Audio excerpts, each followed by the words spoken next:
Thank you for joining us for this edition of Health Feed. I'm Katie Wick, your host. Today we have Dr. Jennifer Tingley, our Chief Medical Officer, and Christy Jacobsma, our Chemical Addictions Counselor, with us from Falls Community Health. We're going to talk about a really important topic today, mental health and substance abuse. So we appreciate you joining us for this important discussion. Dr. Tingley, let's start with you. Let's just talk about some of the mental health issues that you see in clinic. Oh, sure. Yeah, I think obviously we've been dealing with mental health for a long time, but there has certainly been an uptick since the pandemic kind of started, and I think we're really in this post-pandemic time where we're starting to see just very high rates of anxiety. People are dealing with some trauma, if they lost somebody or even just lost a piece of their health, they may not feel the same as they did pre-COVID. And so we're definitely seeing higher rates of anxiety. Definitely people are struggling with depression, and like I said, some of that PTSD, the post-traumatic stress disorder. It seems that the numbers are climbing quite significantly. Right. And sometimes people struggle to deal with some of that. We see that more and more all the time, like you said. Yeah. So that's why we have Christy here. Sometimes we have substance abuse that goes hand in hand with that. There's a lot of treatment for mental health issues, but sometimes those treatments aren't accessible or people don't understand that. So talk to us a little bit about why we talk about mental health and substance abuse together. Right. Yeah, we, in the business we call this co-occurring disorders, where we'll often see somebody that's struggling with a substance use issue, but also dealing with depression or anxiety. And sometimes I think what people are doing, they're trying to treat this at home. They may be trying to calm their anxiety using a substance, and that can start leading to problems. And we may classify that as a true substance use disorder or somebody that's struggling with dependency issues. And so, I definitely think that those two things go hand in hand. I know in my patient population, it's pretty rare to see somebody struggling with a substance use disorder that is also not struggling with either anxiety, trauma, things like that. I don't know, what do you think? Agreed, yeah. A lot of times we call it the chicken and the egg too, because we don't know, was the depression, the anxiety, the mental health problem that drove them to using substances to self-medicate, or was it the substances that maybe triggered depression or anxiety, things like that. And so it's a real delicate balance sometimes from the counseling end of it to explore these problems with the client and try to help them figure out what's going on so they can help themselves too. So what are some, as a provider and a counselor, what are some of those first things that you see or notice in someone that you feel might be struggling with mental health or substance abuse issues? Right. Well, in the primary care world, we do a lot of these general screenings. And so it's pretty standard when you go into the clinic that somebody is going to ask you about questions relating to depression or questions relating to anxiety. And so that's become a very standard practice because we know that people struggle. And I think we just have to start asking the questions. And so we're starting to see that more and more where we're simply screening, and then we can make those diagnoses of depression, anxiety, past trauma, things like that. There are also screening tools for substance use disorders. And so again, if you're just asking the questions, people may kind of open up and say, yeah, I am struggling with this. Sometimes it comes from a family member. Somebody would be in the room with them, or we'll even get phone calls saying, I'm concerned about so-and-so. Obviously, we can't just go and call that person, but we really hope that we can get them in together, the family members in together, and start asking some questions. And so there are some signs of substance use issues that you start to see. And I don't know if you want to talk about some of those. I can too. But, well, some of the things are, just to kind of piggyback on what you were saying, we also do we call it a biopsychosocial assessment based on the ASAM, American Society of Addiction Medicine book, for recommendations and referrals. And so we do a thorough assessment if someone is referred to us or referred to an agency in the city, and look deeper into some of those other issues like family issues or psychological issues, physical health problems, things like that can contribute to the substance use. Some of the signs that we see, obviously, legal issues is a big one. A lot of individuals have been referred for substance use treatment based on being arrested for DUI or possession of a controlled substance, things like that is primarily what drives them to our agency. What I talk to my patients about a lot is that you don't know it's a problem until it's a problem, or it isn't a problem until it is a problem or creates problems, whether that's your spouse or family members or friends complaining or commenting on how much you drink or use, or commenting on maybe behavior change, things like that. People notice those things. Or if it's starting to interfere with your life, it can be either substance use or mental health. You know, if someone has depression and they aren't able to get out of bed in the morning to go to work, or they just don't feel like it most days, things like that. When it starts to interfere with your life, then it might be time to explore the problem. Yeah, and I would completely agree. You know, things that we'll start seeing are job performance, either not being able to get to work, or at work and just not able to do the job that they are tasked to do. Some of the physical things that we'll see in clinic, elevated blood pressure, for example, very high rates of elevated blood pressure in patients that are using alcohol on a regular basis. And so I think sometimes people don't realize that there are some physical symptoms of doing substances like that. Obviously, methamphetamine use, we'll see very high blood pressures, we'll see high heart rates in the clinic. We look for things like weight loss. Weight loss would be a very strong indicator that maybe somebody is struggling either with a substance use issue or mental health too. I mean, being depressed, some people just don't feel like eating, or some people eat way too much, and so they start to have a rapid weight gain. So there are definitely both physical things that we'll see, but the psychosocial and just your ability to interact with people in your life. Those are all signs, things to look for. Yeah, isolation, you know, being in fear of going out in public, things like that. Yep. You mentioned some great important things. So I think family members and friends are people who might notice that before the individual does. So you talked about some screening tools and that. Is there something that family members or friends can look towards, or who do they go to possibly if they feel like something is going on with a family member or friend? They are seeing some of these signs. Well, you mentioned sometimes family members will call you or call and leave a message with you, which is the same with clinicians as well. You know, a family member or friend might call and offer information about what's going on with a patient, and sometimes friends and family members are at a loss. It's very difficult to watch someone you love with a substance use disorder and trying to help them, and they continue to use or continue those same behaviors. And you know, one of the things that we encourage people to do is call 988, the crisis helpline, and they can offer information about where you can go. They can offer support. They have mental health counselors on call that can talk to you about a mental health or substance use crisis. Family members or friends can call me at Falls Community Health. You can call a counselor at one of the agencies in the city. Someone is willing to help you and walk you through that. And it can get frustrating, get very, very frustrating, because it's tough to set boundaries. And it's hard to set a hard and fast rule with someone that you love and have to put yourself at a distance. Right. From And them. ultimately, in most cases, I mean, the patient has to come to us first. I mean, we can take in information and family members can share concerns, but the patient has to come to us first. And so what I would say is, if you're concerned about somebody that you love or care about, keep talking to them. Keep saying, I'm worried about you. I've been noticing this. I think that we need to get some help. And just stand by them and say, anytime you're ready, like, let's go. Let's go somewhere. Let's go to the clinic. Let's go talk to a counselor. Let's go talk to a faith leader. Just keep letting them know that they're concerned, that they care about them, and we know that things can get better. We just take a step. You just got to ask the questions again. All right, we're going to take a quick break, and when we come back, we're going to talk a little bit more about those resources and how people can actually get help with any of their mental health or substance abuse. So we'll be right back.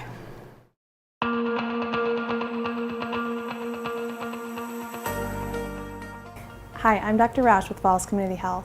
Did you know that 1 in 5 U.S. adults and 1 in 6 youth experience mental illness each year? Did you also know that the Suicide and Crisis Lifeline number is now 988? It is easier than ever to reach out and be connected to a trained counselor. All you have to do is call or text 988. If you are feeling down and thinking about hurting yourself or others, just call or text 988 and someone will be there to help 24/7. So if you or a loved one are in need of help, don't hesitate to text or call. Welcome back. Just a reminder, we're here again with Dr. Jennifer Tingley, who's our Chief Medical Officer, and Christy Jacobsma, our Certified Addictions Counselor from Falls Community Health, joining us on a very important topic with mental health and substance abuse. We hear so much about this. We've seen more of it in our community as of late, and we really want to help people understand that there is resources out there for them. So Christy, you mentioned 988 as a resource, which is a nationwide program. Can you talk to us a little bit more about that and how people can actually get help by just calling that number? So 988 is through the Helpline Center in Sioux Falls, and like you said, it's a national number that anyone can call in any state, and they can offer, they have mental health counselors who answer the phone. They can offer support in that way if someone calls 988. If it's a mental health or substance use crisis, if it's a family member or friend of someone who's having a crisis, they can call and talk with someone and just get some suggestions or ideas about resources, things like that. And so 211 still exists, and that's more for exploring resources in the community. 988 is a national crisis hotline. And that is answered 24 hours a day? 24/7, 7 days a week? Mm-hmm. So anytime somebody is struggling with something like that, that is a quick number to remember to give it a call and get that help. So when someone actually gets referred for a resource and they're ready to get help, that family member has helped them. So talk to us a little bit about what kind of resources are out there, or how do we prescribe help for anyone with mental health or substance abuse? What are the next steps? Right. Yeah, I can start. I think that both on the mental health side and on the substance use side of things, I always talk about there's kind of two different ways to go. There are medications that can help with whatever mental health issue somebody's struggling with, if it's depression, if it's anxiety, if it's trauma, or a more serious mental illness. There are medications. There are also medications that can help with substance use treatment disorders, and these are medications that anybody can prescribe. Actually, any primary care provider has the ability to prescribe these medications. And so, some are specific for opioid therapy, some are specific for alcohol issues. There's just different treatments for different conditions. But then on the other side, there's the therapies, there's the counseling, and obviously that's a very important piece of both treatments. Mental health issues, I think, are best managed by medications as well as therapy and counseling. And the same is also true for chemical dependency issues. So I like to talk to my patients both about meds that are options, but definitely using the counseling and therapy as a main part of that treatment plan. Okay. Yeah, and you mentioned the counseling piece of it in addition to the medication, because the medication will help with the physical aspects of the addiction or the disease. The counseling will help explore reasons for using, explore potentially trauma or depression, anxiety, things like that, anything that might be going on, and help learn some tools to deal with that in some people don't want to take medication forever, and so they learn these tools so that maybe they can eventually come off medication and have the skills to be able to deal with their triggers and high-risk situations. Yeah, and that's absolutely true. I think some people don't want to deal with the side effects of medications, and I absolutely understand that. But I think the worst option is to do nothing. And so if somebody is agreeable to counseling and therapy, great. There's no side effects from that. It's not always easy. It's hard work. But it is work that's super beneficial. And yes, if somebody's willing to try a medication, there are absolutely options out there. Okay, and you talked about it being, it's tough work to get through mental health issues, substance abuse issues. Talk to us about some of the barriers that you see that the patients go through in reaching some of those points of even going through counseling, making those appointments, taking the medications. What are the barriers that you see?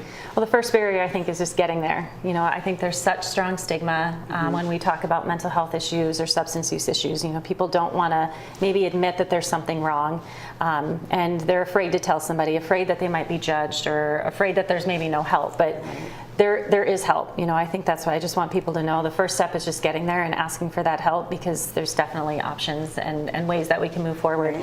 There's the financial piece. Going to the doctor, going to see a counselor, that all costs money. And so there are some financial barriers. The nice thing down at Falls Community Health is that we have sliding fees that people can access. And so that makes the visits a little bit more manageable. It makes medications definitely within reach. And so, there are the financial barriers, and there's time. I mean, to do counseling, it's not just once every 6 months you get to show up, and you'd have to put in the work. It's time. So I think that's another barrier. Effort too. And it's and unfortunately, it's addressing really tough things for someone to address. These are not happy memories or happy thoughts that we're always talking about. Sometimes it's really, really hard things that we have to address. And there's treatment available, and sometimes people don't know where to go. They don't know how to access it, things like that. Talk to us about some of the other challenges that you see in trying to get patients help with substance use disorder.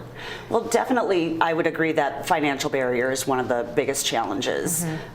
Just like you said, it's expensive to go to therapy or get medications, things like that. Those things aren't cheap, And oftentimes when you're talking about someone who either has a co-occurring disorder or a mental health problem or a substance use problem, their life is not stable all the time. Maybe not holding down a job, maybe they don't have insurance, they don't have the money to pay for things. So that can hold people back sometimes. And maybe just lack of education or information about where to go or where to start. And I think another challenge that we see a lot is that it's not a perfect road to recovery. I mean, there's often you'll make some progress and then there may be a setback, and that's okay. I think people need to understand that it's not just a clean road to recovery or to be cured of their mental health issue. I think that when we're dealing with issues like these are lifelong issues for most people, and it is something that they're just going to always have to work with. In the way that diabetes is it's a chronic disease, and you may need medication for the rest of your life. You may need to change the way you eat. I think when we're dealing with mental health, substance use issues, you may need a medication for an extended period of time, or you may need a counselor for an extended period of time. But you're taking control back from something that has kind of lost control in this person's life, and so I just always tell people, be patient, be kind to yourself, because it's not always just smooth sailing. There's setbacks, and that's okay. I often talk to people about some of my clients will get down on themselves if they have a lapse or relapse or return to some of those old behaviors. And I'll often talk about a child like a 1-year-old. They don't get up and walk the first time they get on their feet. They don't get up and run a marathon. They might fall a couple of times, and then eventually, the more they practice, they get it. And then they're walking fine after that. So I'll use that analogy, and a lot of times my clients will understand that, and that helps them feel better, because when you're starting to change your behavior, starting to do something different, it's not easy for any of us. No. Right. So with all of that struggle and knowing that it takes time to get through these challenges, talk to us about, as a community member, a friend, a family member, what can we say to anyone struggling with this, or how can we be supportive in the time that they're going through this, and knowing that this isn't going to be a 2 or 6 month journey. This is lifelong, oftentimes. So what can people say to be supportive? Right. Yeah. I mean, I think just what you said is most important, just saying, I'm here for you. I'm here for you in your recovery. We talked earlier about setting some hard and fast boundaries, or, we've got to protect ourselves too when a loved one has a problem with mental health or substance use and they're not doing something about it, and it's hard to make them. You can't make someone do something about either, to treat either one of those. And I think it's important to set firm boundaries about what you will and won't have in your life, or how you will and won't support them. Let them know that you'll support them in the recovery. And if they go back to those same behaviors, let them know, I'm here for you when you're ready to make some changes. Yeah, and I think that key of we're here to support you. And I think that broad picture of the community, I want to create a place where this is a supportive community, where this is okay to recognize and allow somebody the space to say, I have an issue, and find them places to go, because that stigma is out there. It's so powerful, and I think people are embarrassed or ashamed to talk about some of these issues. But I think you'll be surprised to find that many people are also struggling with similar things. And so just finding community and support within one another, I think is a big... Yeah, and just showing kindness. Something happened to this person. It didn't this problem doesn't occur overnight. Something happened, and something triggered either the mental health problem or the substance use problem. Something happened, and if we can just show kindness and, like you said, reducing that stigma around it is very important. Yeah. Kindness, empathy, I mean, I think those things can't be understated. It's just so important that we're giving people grace and space to acknowledge their struggles. Right. And help them work through that. That's right. Yes. Yep. Yeah. Well, fantastic conversation. Greatly appreciate your time today. We're glad that there are resources out there for anybody struggling or any family member or friend who wants to help people get help. So we thank you so much for joining us today. If you or someone you know needs help, please call 988 or Falls Community Health at 605-367-8793.